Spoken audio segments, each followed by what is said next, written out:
سر ایک جو سوال ہم لوگ ایڈریس نہیں کرتے نا، ہماری اسٹیبلشمنٹ کو لیڈرشپ آرٹیفیشلی کریٹ کر کے اوپر لانے کی کوشش جو ہے نا ترک کر دینی چاہیے۔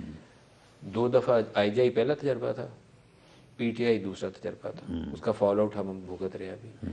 اب صورتحال یہ ہے کہ میں بڑا سیدھا آپ سے سوال کروں گا، آرمی چیف انٹریکٹ کر رہے ہیں جو جنرلی نہیں کیا کرتے اس طرح اسٹوڈنٹس کے ساتھ، کرنا چاہیے ویسے لیکن ایکسیپشنل ہے پاکستان میں۔ ڈی جی آئی نے انٹریکٹ کیا، آپ ان چیزوں کو ایڈریس کرنے کے لیے آرمی خود آگے آئی ہے جس کے جوابات ان بچوں کو کوئی اور نہیں دے سکتا۔ تو فوج جس کام سے اگر نکل جائے، اسٹیبلشمنٹ اس کام سے ہی نکل جائے کہ وہ اتحاد بنائیں، توڑیں، گرائیں، تو زیادہ بہتر نہیں ہے؟ 10 سال 15 سال میں شاید ایک ہم سسٹم بنانے میں کامیاب ہو جائے۔ چلیں اس سے پہلے جو واقعات ہوئے ہیں ان سب کے اوپر تو بات نہیں ہو سکتی۔ آپ یہ موجودہ صورتحال پہ بات کرنے، کون ہے ذمہ دار اس کا؟ ماں سوائے عمران خان کے اس صورتحال کا کوئی ذمہ دار ہے؟ میں تو ان کو عمران خان ذمہ دار جنہوں نے ساتھ بنایا وہ ساتھ ذمہ داری نہیں۔ آپ مجھے بتائیں کہ عمران خان کو چلو لے آئے، جس طرح سے بھی لے آئے، جو بھی کیا، اس کے بعد وہ وزیر اعظم بن گئے۔ وہ پارلیمانی جمہوری نظام کے تحت وزیر اعظم بنا نا، تو پارلیمانی جمہوری سسٹم میں اپوزیشن اور حکومت یا ٹریجری جو ہے وہ گاڑی کے 2 پہیے نہیں ہیں۔ اس نے جس طرح سے 4.25 سال ملک کو چلانے کی کوشش کی، ملک اس طرح سے چل سکتا ہے؟ اسے پہلے دن لیڈر آف دی اپوزیشن نے اٹھ کے کہا نہیں کہ عمران خان صاحب آئیں بیٹھیں، ہمارے کچھ اکنامک ایشوز ایسے ہیں جو بنیادی طور پہ ہمارے مابین طے ہوں تو ملک کی اکانومی جو ہے وہ بہتر ہو سکتی ہے، آئیں ہم آپ کے ساتھ بیٹھنے کو تیار ہیں۔ بلاول بھٹو اٹھا نہیں ہے، اس نے کہا نہیں ہے کہ عمران خان صاحب آپ قدم بڑھائیں، ہم آپ کے ساتھ ہیں۔ اس نے اٹھ کے کیا کہا اس وقت؟ اس نے کہا کہ تمہاری ایسی تیسی، میں تو تم سب کو جیلوں میں ڈالوں گا، یہ اس کی تم خامی ہے۔ سارے چور ہو، تم ڈاکو ہو، میں نے آپ سب کو جو ہے وہ جیلوں میں ڈالنا ہے۔ آپ مجھ سے این آر او لینا چاہتے ہیں؟ آپ یہ وہ خامی ہے نہیں، یہ جس وہ کی اس کو سزا مل رہی ہے۔ نہیں، یہ خامیاں نہیں ہیں، یہ ظلم ہے اس ملک کی جمہوریت کے ساتھ اور اس ملک کے ساتھ جو اس بندے نے کیا۔ آپ مجھے بتائیں، 4.25 سال میں پارلیمانی جمہوری سسٹم کے تحت منتخب جو قائد ایوان ہے یا لیڈر ہے، وہ 4.25 سال تک اپوزیشن کی چیئر جو 3 فٹ کے فاصلے پہ ہے اس سے ہاتھ نہ ملائے، اس کو ایک دفعہ فون نہ کرے، اپوزیشن کے ساتھ بیٹھنے کو تیار نہ ہو، انڈیا حملہ کرے اور پلوامہ کے اوپر جو ہے وہ پوری اپوزیشن کمیٹی روم میں تمام لیڈرز، زرداری، شہباز شریف، ہر جماعت کے لوگ جو ہے وہ موجود ہوں، 1.5 گھنٹہ چیف آف آرمی اسٹاف اس کے دفتر میں اس کی منتیں کرے کہ آؤ ہمارے ساتھ آگے وہاں پہ بیٹھے، ہم بریفنگ کرتے ہیں، اور وہ کہے سن لیں آپ سوچتے ہیں کہ آرمی چیف نے اس کی منتیں کی ہوں کی ہیں؟ آرمی چیف نے خود بتایا بعد میں کہ میں نے منتیں کی ہیں کہ اس نے کہا کہ میں نے اتنی منت سماجت کی کہ دیکھو ساری اپوزیشن بیٹھی ہے، انڈیا میزائل اٹیک کرنے والا ہے، تو ہم ان کو بریفنگ کے لیے ان کی ریکویسٹ کے اوپر وہ میٹنگ ہوئی تھی نا، جس میں تمام پارلیمانی جماعتوں کے جو ہے وہ جو اسمبلی میں موجود ہیں سب کی لیڈرشپ وہاں پہ بیٹھی تھی، تقریباً کوئی تو کے ملا کے کوئی 60-70 کے قریب لوگ تھے۔ 1.5 گھنٹہ انتظار ہوتا رہا۔ اس نے کہا میں اگر جاؤں گا وہاں پہ مجھے ان کے ساتھ ہاتھ ملانا پڑے گا، مجھے ان کے ساتھ جو ہے وہ بات کرنا پڑے گا۔ نہ نواز شریف کو سپریم کورٹ سے اسٹیبلشمنٹ کی مرضی کے بغیر ڈسکوالیفائی کرایا جا سکتا تھا، نہ اقامہ کی بنیاد کے اوپر کسی نے مہر لگانی تھی صادق اور امین کی، نہ کسی نے پکڑ کے باپ بیٹی کو جیل میں ڈالنا تھا، نہ رانا ثناءاللہ سے 25 کلو ہیروئن برآمد ہونی تھی۔ جو ان کی ذمہ داری ہے they have to accept it۔ یہ سوشل میڈیا کے اوپر جن بچوں کو وہ ساری ذمہ داریاں ایک طرف، ساری ذمہ داریاں وہ ان کو برابر کی دینی پڑیں گی۔ وہ ایکسیپٹ کریں۔ بات یہ ہے کہ یہ سارا کچھ کر کے آپ آ گئے، اب آپ نے معاملات کو چلانا ہے۔ اگر آپ معاملات کو، اپوزیشن کو، سب کو ساتھ ملا کے بٹھا کے چلتے اور ملک کو جو ہے وہ خوشحالی اور ترقی کی طرف لے جاتے، کون آپ کو روکتا؟ آپ مجھے بتائیں کہ اگر عمران خان کے ساتھ اپوزیشن آن بورڈ ہوتی، عمران خان یہ نہ کہتا، سعودی عرب گیا واپس آیا کہتا جی وہاں کا قانون نظام بڑا اچھا ہے۔ اچھا جی کیا اچھا ہے جی؟ کہتا وہاں پہ تو ایک منٹ میں بندے کو پھانسی لگا دیتے ہیں، اگر مجھے اختیار ہو تو میں بھی 500 بندوں کو پھانسی لگانا۔ 500 بندے کون تھے؟ ہم۔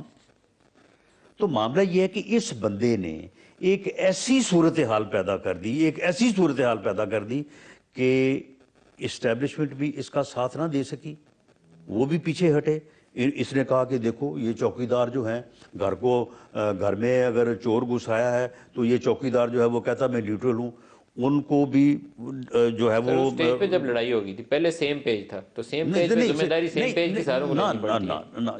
جب سیم پیج تھا، سیم پیج پھٹنے کے بعد کہا کہ سن چوکیدار لیں یہ سیم پیج کی بنیاد پہ یہ ہمیں مارنا چاہتا تھا. تو سیم پیج کے اندر نتیجے میں آپ گئے تھے نا، سیم پیج نہ ہوتا تو آپ یہ میرے اوپر جو اپنا 15 کلو ہیروئن ہے وہ کس نے ڈالی ہے؟ اس نے ڈالی ہے. اگر وہ سیم پیج نہ ہوتا تو نہ ڈلتی. نہ ڈلتی. اچھا اب الیکشن کا پروگرام الیکشن کی طرف واپس لے آئیں. نیب کے مقدمے بنا دیے، ہیروئن ڈال دی، سارا کچھ کر دیا. نیب کیسے سن لینا، سارا کچھ کر دیا. جسٹس جاوید اقبال کیسے مینیج ہوتا ہے؟ سن لیں سارا کچھ کر دیا. اب اس کے بعد یہ کہہ رہا تھا کہ ان کو پھانسی لگاؤ. یہ کہہ رہا تھا کہ ان سب کو، یعنی ڈی جی آئی جو ہے وہ اس کے پاس گیا اور اسے اس نے سوال کیا کہ اس ملک کا سب سے بڑا مسئلہ کون سا ہے جسے پہلے ختم ہونا چاہیے تو پھر ملک آگے بڑھے گا. تو وہ جنرل صاحب نے کہا کہ جی اکانومی. تو اس نے کہا نو.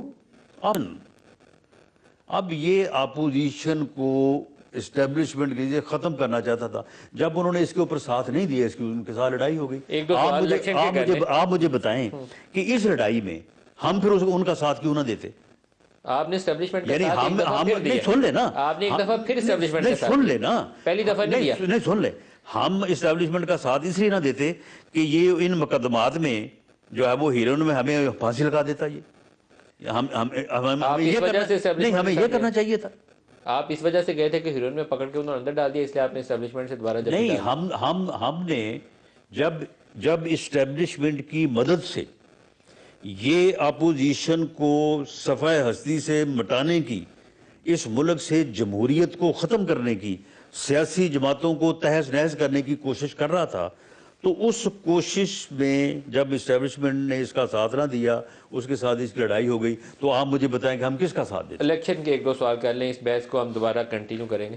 141 سیٹس ہیں پنجاب کی، کتنی دیتے ہیں آپ کی ایم ایل این؟ 100+. کچھ زیادہ آپ کی اوور آپٹیمسٹک ہے؟ نہ بالکل نہیں. بہت پر امید میں زیادہ ہے. ایک سیٹ کا آپ کو، اب دیکھیں نا، میں اگر کسی سیٹ کا انالیسس کروں، میں کہوں یہ ہم جیت رہے ہیں، دوسرے کا کو ہم یہ نہیں جیت رہے، تو وہ تو نقصان ہو جائے گا نا، خاص طور پہ اس کینڈیڈیٹ کا. میں فیصل آباد سے لے کے پورے پنجاب کی ایک سیٹ، دیکھیں یہ جو کہہ رہے ہیں نا کہ جی ہم جو ہے وہ لیٹ نکلے ہیں الیکشن کمپین میں، میاں نواز شریف صاحب یا میاں شہباز شریف صاحب جو ہے انہوں نے تھوڑا دیر کی ہے.